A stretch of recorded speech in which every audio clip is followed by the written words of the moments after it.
Eu que agradeço, Claudio. É um prazer estar contigo, é um prazer estar aqui conversando sobre esse tema tão relevante, né, na atualidade. E principalmente porque ele é um tema que a gente vai conversar hoje, daqui a algum tempo a gente pode conversar de novo, daqui a algum tempo vai poder conversar de novo. Ele é um tema que se renova, né? Até porque para Sim. muitas pessoas é um tema novo, mas na verdade ele é um tema bem antigo. Então dá para falar Uhum. sobre também um pouco da história dele, dá para trazer um pouco do quanto ele pode, né, tem uma tendência a impactar a nossa vida daqui para frente. Legal. Então vamos começar então nessa curiosidade que eu não sabia que ele já era um assunto mais antigo, de repente foi repaginado o nome, né, como tantas coisas são, né? Então vamos ouvir um pouquinho dessa história. Nós temos, assim, quando o pessoal fala, e é uma questão muito comum na tecnologia, as pessoas falam em situações, montam nomes e dizem isso aqui está envelopado da melhor forma possível e é o melhor resultado hoje. E aí tu vai estudar um pouco mais a fundo o que aquilo faz, o que aquilo entrega, o que aquilo coloca, e tu começa a perceber que, na verdade, ele é uma repaginada às vezes, e nem sempre é uma repaginada, às vezes é a mesma coisa.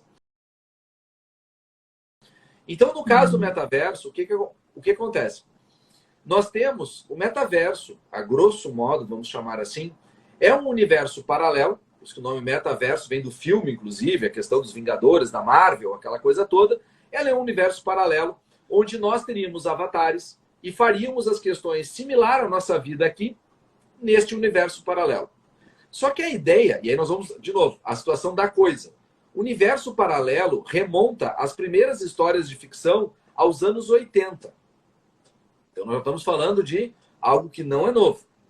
Quando a gente Sim. pensa em criar isso num ambiente com avatares que permita compra de lugares, que permita investimento em imóveis e outras questões, que é o grande auê, vamos chamar assim, do metaverso hoje, nós temos o Second Life, que está ativo desde 2003, quase 20 anos ativo, continua ativo até hoje, também tem as mesmas características, também faz a mesma coisa, só que ele tem uma diferença.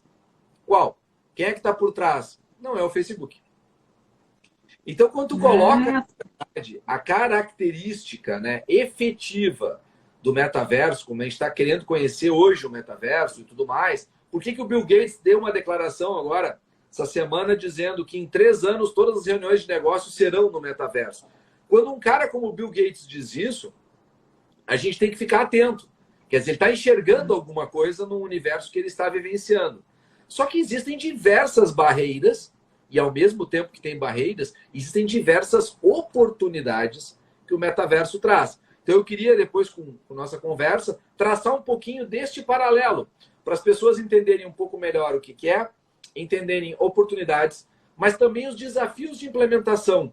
Porque a maioria das pessoas muitas vezes acha que metaverso ou qualquer outra questão nesse sentido de tecnologia, basta chegar e usar. E não é assim que funciona. Eu me lembro que eu e tu fizemos uma live, tão logo entrou a reforma trabalhista, se não me engano. Não, foi da pandemia. Então logo entrou a pandemia que fechou um monte de empresa, uma atrás da outra. E aí nós sim. ainda comentamos, isso aí não é culpa da pandemia. Isso é culpa de empresas que não estavam sendo bem gerenciadas. E elas Claro. fecharam da noite para o dia porque veio um fator agravante e elas não seguraram o rojão. Nós nos Exatamente. carecemos muito de cultura, cultura Uhum. empresarial, inclusive. Então, o Sim. que acontece? Hoje, vou dar o exemplo da Nanda, minha mulher.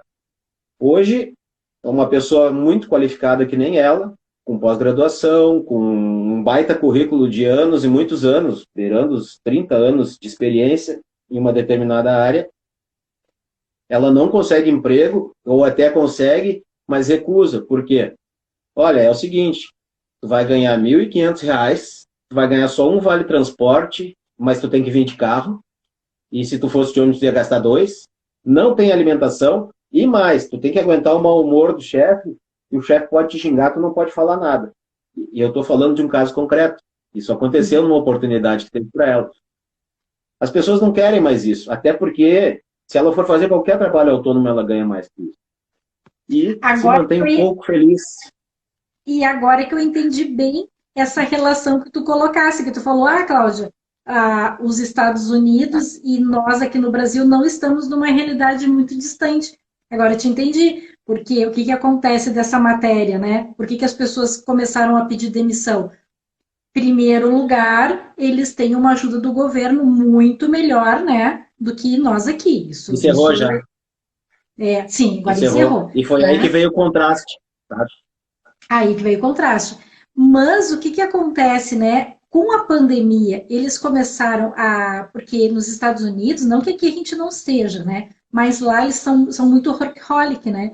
Então, quando eles realmente foram para dentro do celular, muitas vezes eles não estavam nem mais assim convivendo tanto com a família e vendo que aquele ambiente lá do trabalho era tão tóxico, que eles pensaram assim: não, peraí, eu vou buscar algo melhor para mim. Então, o que a gente começou a ver agora?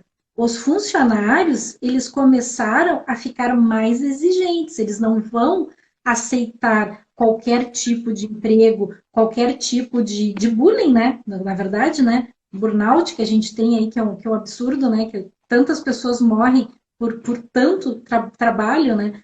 Então, isso foi bem interessante. E também eles falaram do desrespeito com essa tecnologia, né? Isso. É que assim, Cláudia, Então, se tu botar na ponta do lápis, o que se gasta de remédio antidepressivo, remédio para o estômago, remédio para o coração, calmante, remédio para dormir, remédio para acordar. Nós entramos numa ciranda enlouquecedora, enlouquecedora. E assim, eles estão traçando um paralelo lá que com a Segunda Guerra Mundial. A Segunda Guerra Mundial foi uma recessão terrível de mercado, as pessoas se dedicaram a defender os seus países, e quando voltaram, elas acharam que mereciam. Não elas, a sociedade achou que elas mereciam uma compensação. E aí a sociedade trouxe uma série de direitos para esses cidadãos. Hoje está acontecendo uma coisa semelhante, nós estamos pós-pandemia e a matéria trata disso.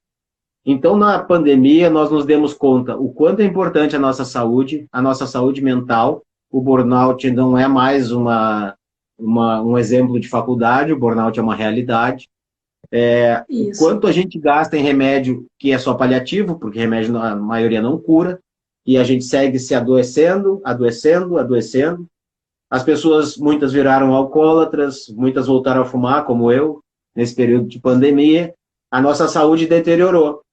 Eu, desde da reforma trabalhista, eu decidi tirar um pouco o pé, selecionar um pouco melhor meus trabalhos. Eu continuo trabalhando feito louco, mas com coisas que me dão mais prazer.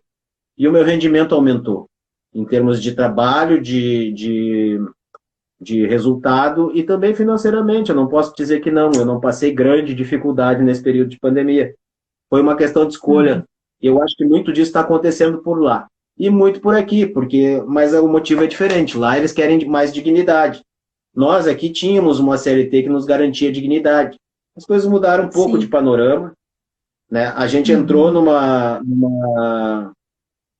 numa tensão que foi proposital e ela veio de lá mesmo, que foi dividir as pessoas entre direita, esquerda, conservador, né, nos costumes e liberal na economia, e o resto é tudo de esquerda. E essa realidade não é bem assim, como eu estava dizendo, a direita construiu boa parte da CLT. Sim. Porque isso é uma sociedade, né, de equilíbrio. E aí eu acho que entra um pouco desse nosso complexo tupiniquim de relativizar e de se sentir melhor enquanto o outro está ferrado, né? Então, aí que eu digo que a classe média é a grande culpada, porque ela tem essa condição, pelo menos ela elastece essa condição por um bom tempo, colocando, por exemplo, o cheque especial, cartão de crédito, linhas de empréstimo, ela vai torrando o seu crédito até o momento que ela se dá conta que ela não é a elite. Ela é da classe trabalhadora, ou ela tem uma empresa que quebrou e ela está com uma dívida que ela vai levar por muitos anos, quase que irrecuperável. Esse é o Brasil. E aí entra aquela parte que eu falei do analfabetismo funcional. A gente tem que entender esse contexto e se colocar no seu lugar. Não vai ser agora, não vai acontecer tão cedo. Mas esse movimento acaba sendo paralelo dos Estados Unidos com o Brasil por motivos diversos. No Brasil é porque realmente a pessoa vai pagar para trabalhar. Atualmente, o que tem de vaga de emprego. E nos Estados Unidos é porque as pessoas estão mais atentas à dignidade.